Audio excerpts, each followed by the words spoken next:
Gearbest have kindly sent me the TKKJ L603, and this is called the Classic, and I sort of recognised the box as soon as I saw it, and this looks a familiar sort of quad, but not quite the same as the other TKKJ that I reviewed, which is the L600, and this apparently is brilliant.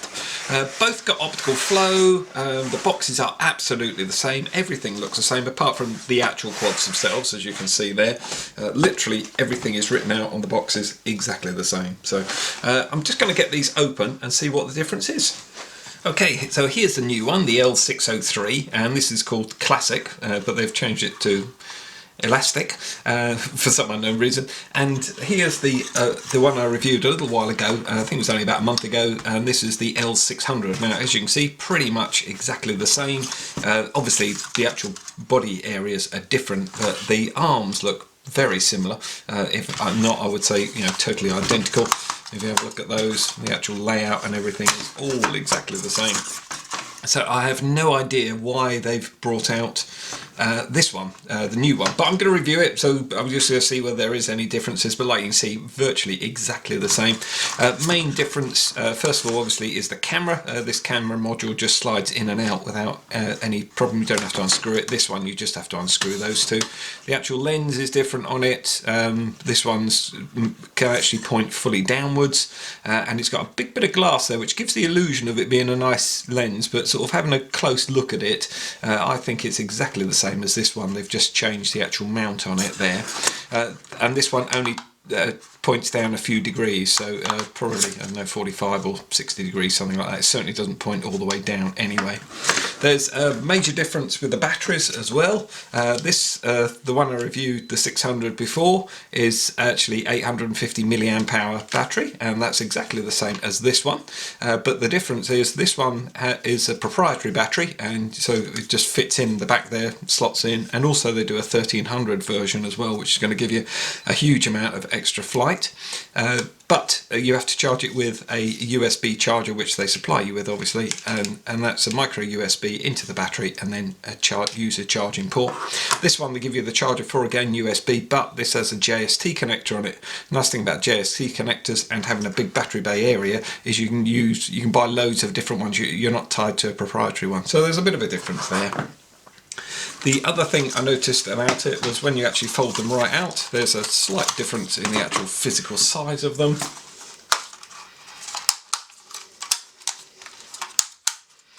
So there we go, side to side. They're a different sort of layout. This is sort of, I think this is the dead cat or the frog one, and this is just sort of more or less heading for an X sort of thing. So there's a bit of a difference there. And the other thing is this one doesn't have any locks on it for the arms. They just move in and out, and this one you have to press this to unlock the arms to move them.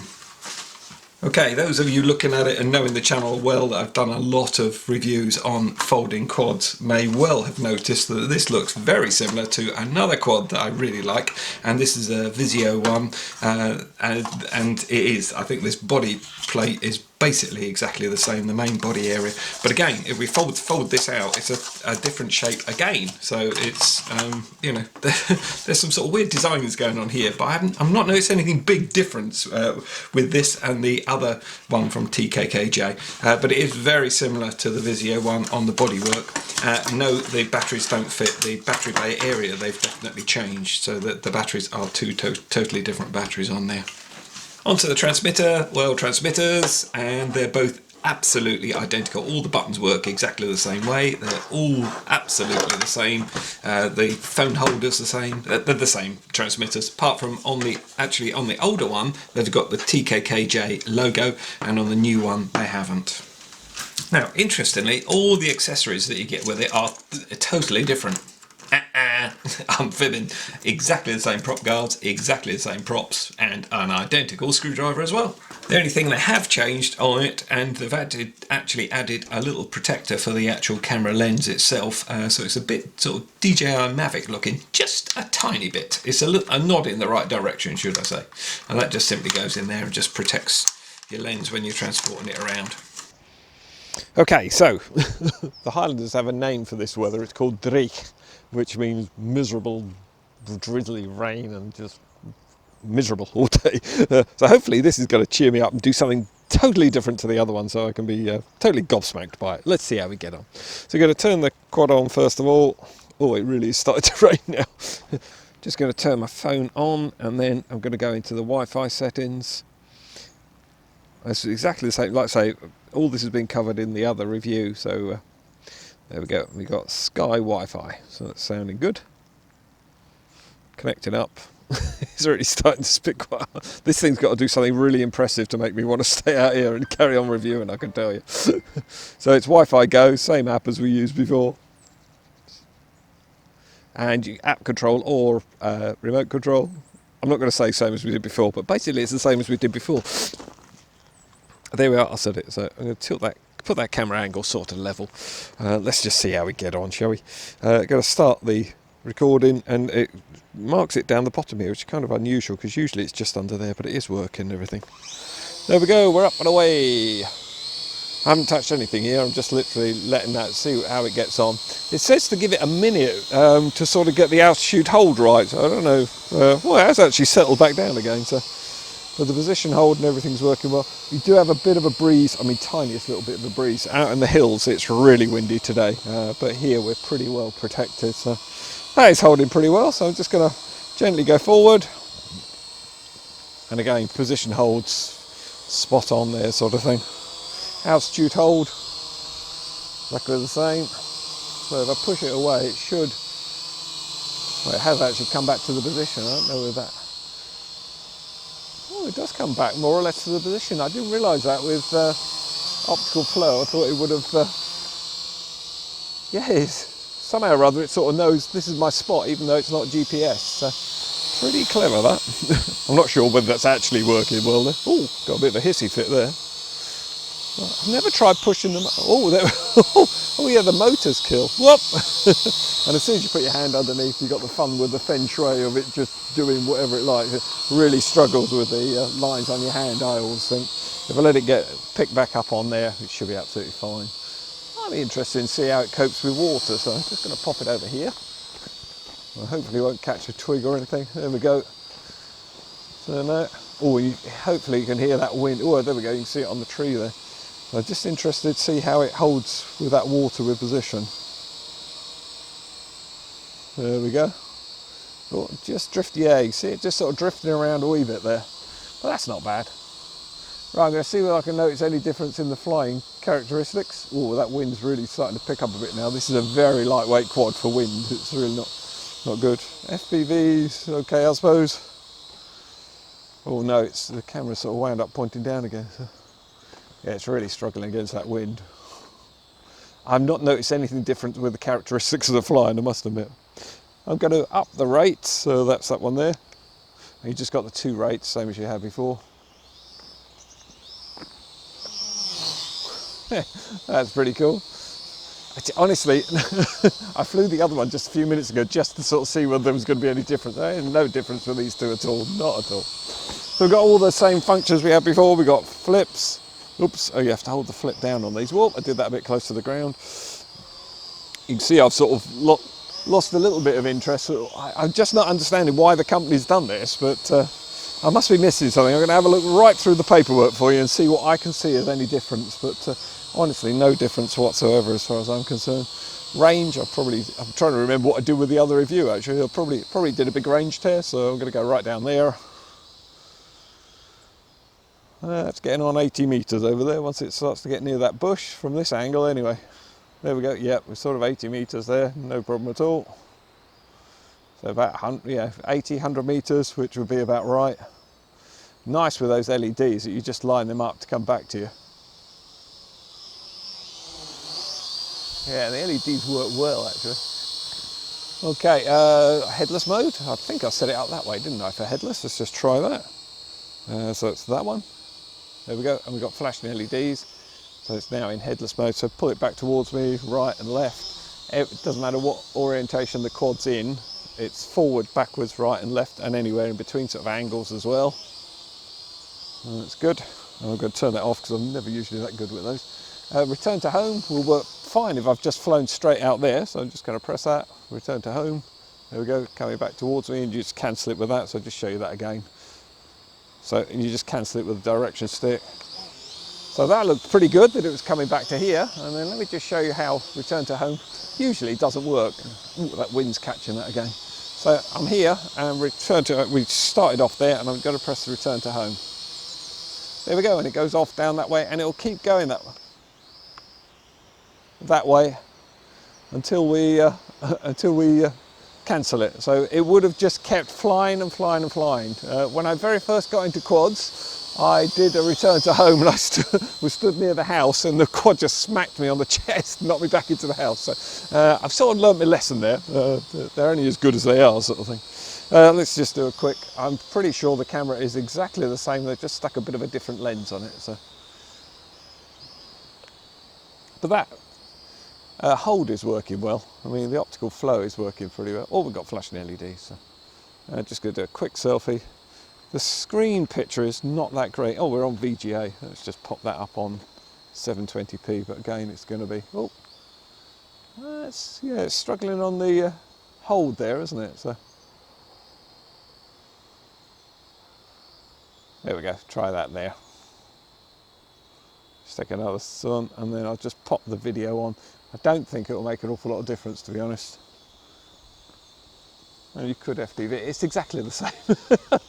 Is it the same? Yeah, I think it is, Tiggs. Yeah, we've got the impression, mate. So you can land it the same as you do the other one and everything else with it as well. So let's just pop that off. I've probably got half a minute left in that quad. So I'll just do a very quick flight on the app. So let me just... Oops, it's flashing away there. Have to go back to the start menu.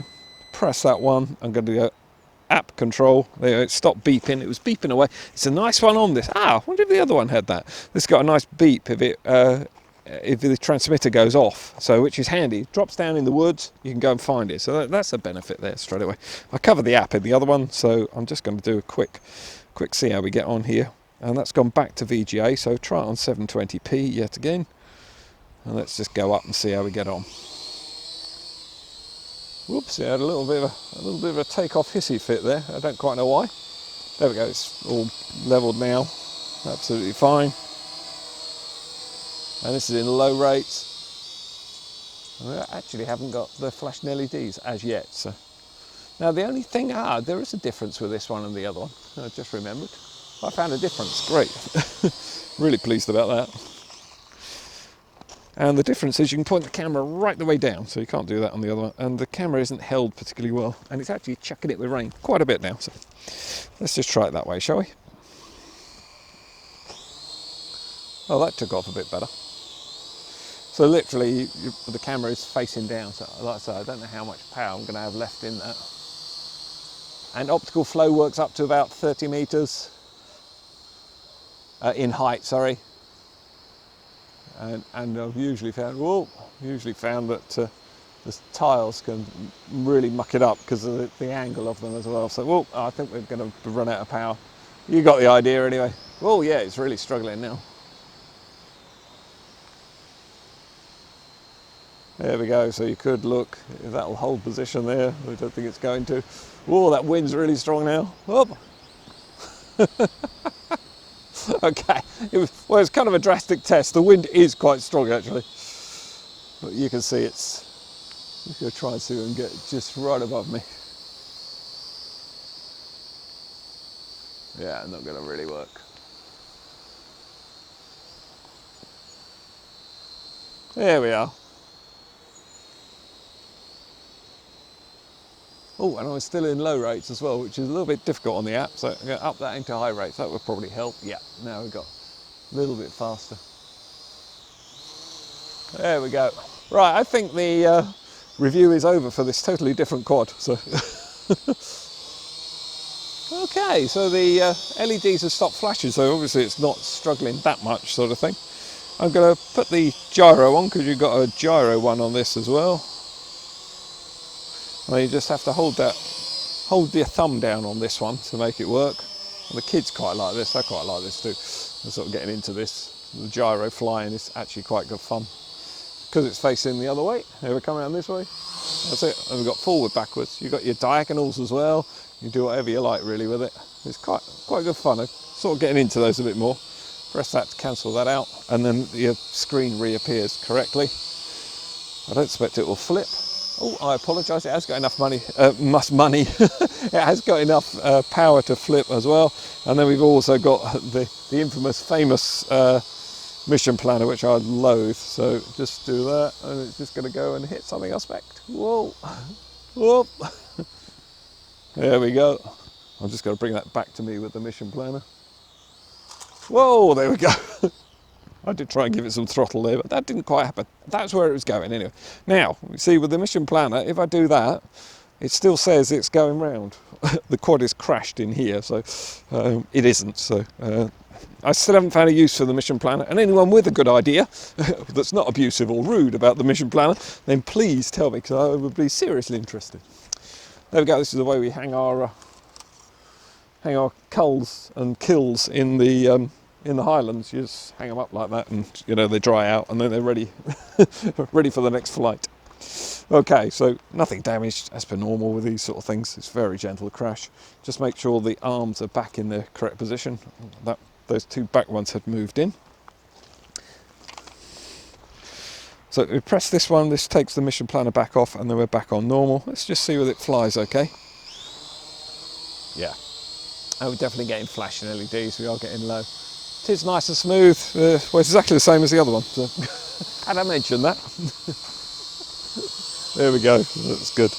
And the mission planner. Well, I really want to go to the mission planner again. Oh, it's got to stop anyway. But if you go into the mission planner, you can change how far it goes, and actually that's quite a drastic one. If you move this along to here, whoops! Oh, that was doing the mission planner bit. You just do that, and it times it by 3, and it really does get a shift on then. But like I say, I've never found a use for it. I'm going to go in and get dry and do the summary for you. Okay, so what did I think of it? Well, it's like flying something I've flown before for some unknown reason. Yes, it is. Very similar in characteristics and everything. Well, I would say identical, really. Not really a lot of difference at all. Looking back at the footage on the other one, I did think this one was breaking up more on the Wi-Fi, on the FPV, and whether that's down to the weather, I don't know. It was actually drizzling with rain. It was a miserable, dark day, and of course the camera has sort of lightened it up, so it doesn't actually look that bad, but it really was quite miserable. So whether or not that interferes with that, I don't know. The cameras are what they are. They're not the best in the world, but then, you know, we're looking 30-40 quid, I think, for either one of them. So they're not. This is not going to have a brilliant camera on it anyway. But it does record. It does work. You can line up. You did have a job flying FPV on it, because this one was certainly breaking up, but whether that was weather or not, I don't know. Mentioning about the weather, and it was really dark. The optical flow, when it was over the roof, was really struggling, and that's probably due to the darkness and everything. They do like brighter light, optical flow, and like I say, it was really a dark, miserable day in the Highlands, so that could well be the reason. But apart from that, it was holding position well when it was in any lighter areas, just over the gravel, over the water and such like. It did really well. There is one change in it that I was very pleased to have, actually, and that's if I just turn them both on. And incidentally, when I'm saying about turning them both on, I didn't bother taking the batteries out of this and putting them in the L600 transmitter. I just turned the L600 on, turned this on, and it bound to it straight away, so that was good. This button here, if I press that one in, that activates the buzzer on the actual quad itself, which is really good. So you can actually turn that on and off. So without turning the transmitter off, you can activate the buzzer on here. So if it's gone down somewhere, you're not too sure where it is, the buzzers are brilliant.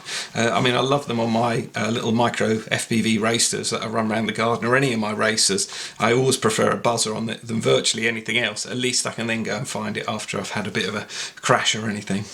So all in all, personally, I would just pick either one, and the way I would pick either one is I would go for the one that was the cheapest, and I'll put links to them both down in description for you, and then you can choose which one you want. But that's what would guide me. The other thing is the battery on this. If you're after extra batteries, they're always going to be cheaper on the other one than on this one, but I mean, you got good flight time out of this anyway, so it was pretty good. So that's the review all over and done with. So nobody got injured, nobody got hurt. I got a bit wet, but you managed to stay in the dry. So well done you. I look forward to seeing you on the next one.